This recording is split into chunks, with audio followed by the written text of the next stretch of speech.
and he called us the branch. You are not the light of the church. You are the light of where? You are the light of where? All right. You are not the salt in the soup in your house. You are the salt of where? The earth. So your influence should not finish in church. But before you go, listen, the world you are going to, Jesus said something. He said, I'm sending you as a sheep among what? Wolves. So let me ask you a question. Readily, when a wolf sees a sheep, he's already salivating because he knows that they're not there. But God said, I'm sending you there. I'm not asking you to stay with me. I'm sending you to go and stay among the wolves. So for you to go and stay among the wolves, and you are a sheep, and you are not ready to become a wolf, there are things you should know before you step out. Psalm chapter 62, verse 2, verse 3. Psalm chapter 62. Okay, let's read from verse 1. Psalm 62. Oh, I'm checking my time. Psalm 62, are we there? Sorry, Isaiah, sorry. Isaiah 62. For Zion's sake, I will not hold my peace, and for Jerusalem's sake, I will not rest, until the righteousness thereof go forth as brightness, and the salvation thereof as a lamp that burneth. And the Gentiles shall see thy righteousness. 1. They will see what? And all kings thy glory. They will see another thing is what? The third one is that, and thou shalt be called by a new name, which the mouth of the Lord shall name. You see, when you get to the outside world, what you are supposed to do is just to be showing. To show. You will be called by a new name. So let me go back to Isaiah chapter 40. The first one is what God has said. What God has said about your life can be a prophecy. That let me start by saying, like, you'll be the head and not the tail. Let's just take that as it is. Maybe when you started this year, God said you are going to be the head and not the tail, and you are going to be the head at all times. God has said that to you. Before you start telling everybody that God has said I'm going to be the head and not the tail, you must get your identity right. You getting what I'm saying? You must get your identity right. And that new name is going to come from God. And that new name is going to come from communion with God. Like I said, nothing can replace your personal fellowship with God. Nothing. In fact, where things are happening in your life is the place of your fellowship. That's where things are happening. That's where you know the direction. That's where you know what is going to happen next. Most of us, life is taking us by surprise. I didn't want to talk about this environment. Later, when I finish with you, I'm going to talk about it. And I'm going to tell you my stand about what is happening. So, let me just leave that one now. Let me focus on my work. Your life is not supposed to be, you are not supposed to be in shock of what is happening. Because you are in sync with somebody that is the Father. Somebody that knows everything. Somebody that coordinates everything. You are getting it? So, he gives you a name. The third thing he now tells you, if you read that one, verse 6, he said, the voice said. The voice now said to you. The voice said, cry. I hope verse 1 said, warfare has ended. Why is it asking you to cry? That means you must put the word of God. See, you can't go to business on your own. Hey. You can't go to work on your own. You are sent to that place of business. You are sent. Somebody sent you. And that person that sent you, you must give glory to that person. He must send you. You must have a word in your mouth. A word in your mouth. Like you woke up, it will give you a sound. And that at times you will wake up. I don't know if that happened to you. That you will wake up and you have done a whole lot. Probably before you even start praying, you are just hearing a song. My deliverer is not asleep. He has given you a weapon for that day. As you are going, that should be what is in your mind. That should be what is on your mind. Because if you are not saying anything, nobody knows when God spoke to you. Are you with me? If you had a dream, I'm not in your dream. If you read the Bible and you had understanding, I was not there. The devil devil was not there when God was doing those things. Your instrument of victory is when you say what has been said. Say, cry. He now say, what shall I cry? Let's look at it, verse 7. Verse 6. He said, what shall I cry? All flesh is as grass. Listen to me. That person that is against you is as grass. You are not getting it. That person that said, you cannot do without me is as grass. All flesh is as grass. Because if you don't understand this, somebody will stand against you and you will do everything. It will seem as if your power is withering. All flesh is as grass. So let's continue. And the godliness thereof as the flower of the field. Verse 7 said, the grass withered, the flower faded, because of the Spirit of God bloweth on it. Surely the people is what? The people is what? So let's read it from verse 7 from the beginning. 1 to go. Everybody, let's read like a live lecture. 1 to go. The grass withered, the flower faded, because the Spirit of the Lord bloweth upon it. Surely, read that place again. Surely, say it again. The people is what? You cannot have a matter. You cannot have a goose and people will not buy it. The people is what? Why will somebody go and do something? We concoct something and people will come and buy. You say you are a Christian. It's because you did not know that the people is what? Grass. And the Bible said that the Spirit of God bloweth on it. Hey. They cannot leave you. You cannot be stranded. It is because he has not given you. You don't know what to say. When you want to go for a business, tell God, what should I cry? What should I say? He said, the glory of the Lord shall be revealed. All flesh shall see it. He now said, that flesh that you are seeing is as grass. People can hear you from here. They can hear you in Kuwait. All flesh is as grass. You are getting my point now. You must have something you are praying about. You must have something you are declaring over your business. You must have something that you are enforcing. If you are not enforcing it, there are a lot of people that are adding fertilizer. If you are not talking something, you will be shocked. I told you what happened in this church when we had adversity. It's as if evil spirits in this environment want to swallow our church. From my dad dying to the place where we are worshiping, collapse. And God said, no, calm down. And I was just reading, just said, this verse, put it in your mouth. And I see Isaiah chapter 60, verse 9, my sun shall no more go down, neither will my moon withdraw itself. The Lord will be my everlasting light, and the days of my mourning shall be ended. As we begin to say it, things started changing. All flesh is as grass. They are stubborn. They don't want to listen to me. All flesh is as grass. It's because you don't know what you are going to say. You were going to meet people that are armed. You know, I was a private lesson teacher. When I started teaching then, so a woman just came to the school. He said, I'm looking for the best teacher in this school. And somebody said, that should be Mr. JEGEDE, go and call him. So when I said, I was told you're the best teacher in this school, I said, well, I don't know, but I believe I can teach. So I want to come and do home lesson for me, for my child, and I will pay you. I said, let's go. We got to the place. I said, this is how much I'm going to collect. So I started. One day, something happened. I will never forget this thing. As I got there, I had been there for some time. Everybody is inside. They are not coming. I said, what's this? Why are they keeping me waiting? So after some time, I saw that when they came out, there's these white patches on everybody's head. That was the last month I did, though.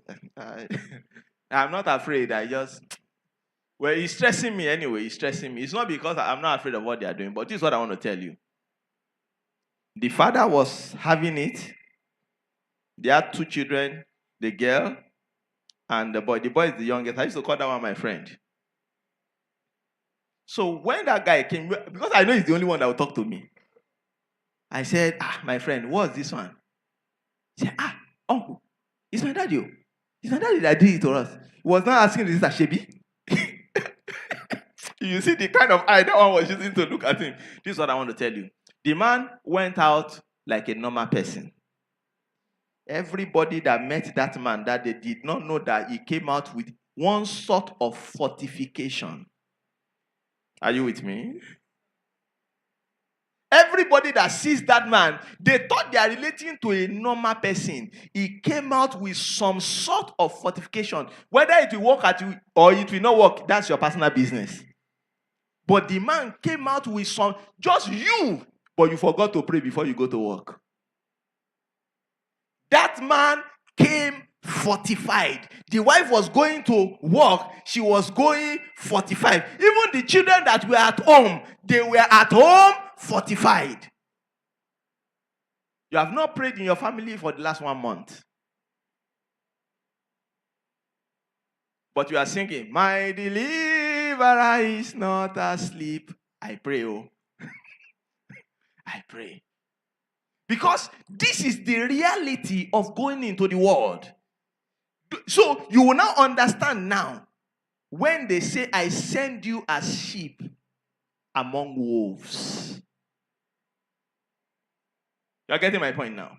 One of our pastors told me something. He said he had a farm and they have been going there to steal.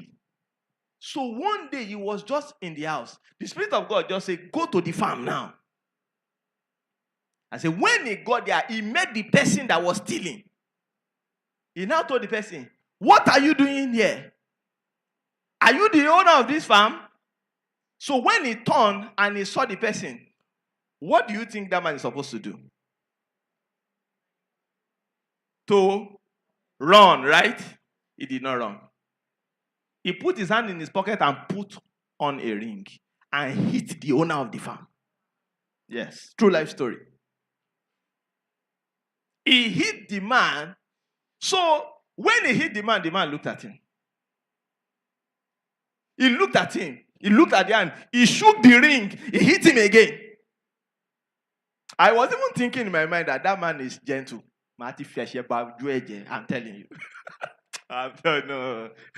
For the fact that you even hit me the first time, I have lost it. He hit the man 3 times. 3 times. When he now saw that it wasn't working, he now ran away. Just imagine. He would have hit the man would have been on the floor for going and catching a thief while he was stealing. You are the only one that is not fortified. People understand. You want people to listen to you. You want people to buy from you. You don't have a scripture. You don't have a discipline. You don't have a consecration. You don't have a day you fast. You're getting it? You don't have a day you pray a stretch prayer. Everybody is coming. I'm telling you the truth. There's this woman that I was, the woman, you know these people that are doing this recharge card.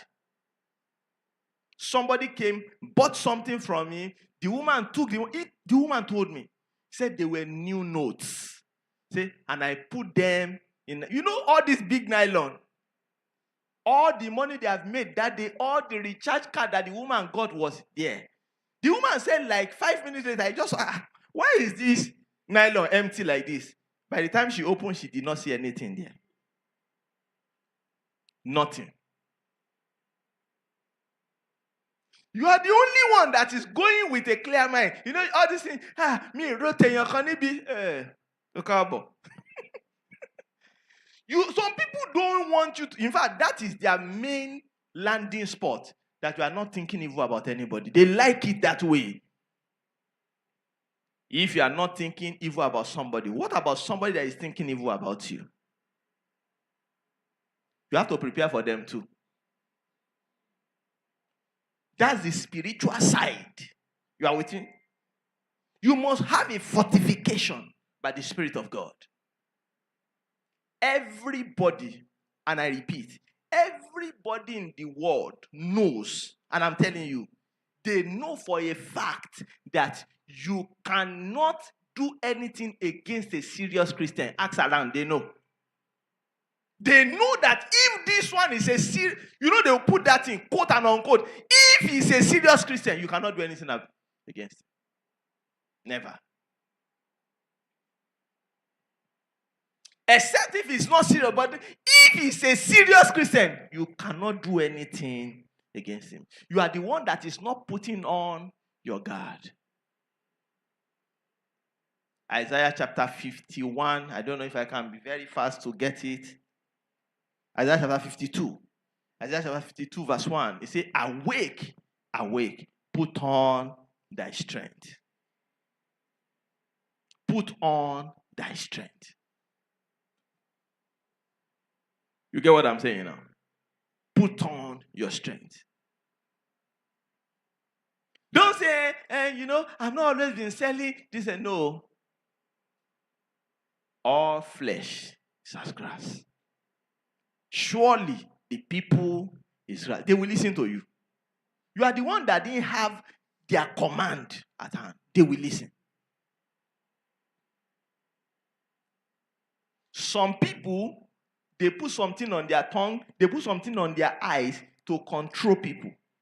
But let me tell you, if you know what you are doing, you are working with that kind of armory, they are failed. They will not fail.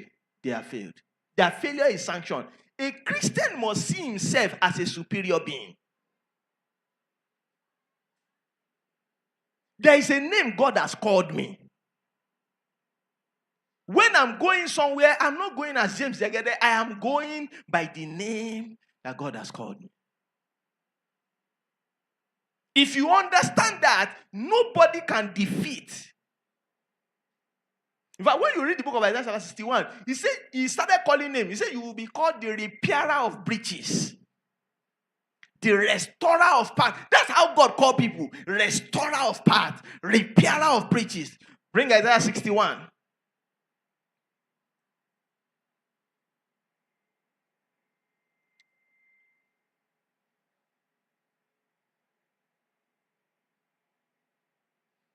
Verse 4. They shall build the old ways. They shall raise up former desolation. And they shall repair the waste city, the desolation of many generations. That's how God called people. People that repair. That's the hand of God on a man. Now, I want to say some things. In as much as what I have said is correct, I want to drift to another area.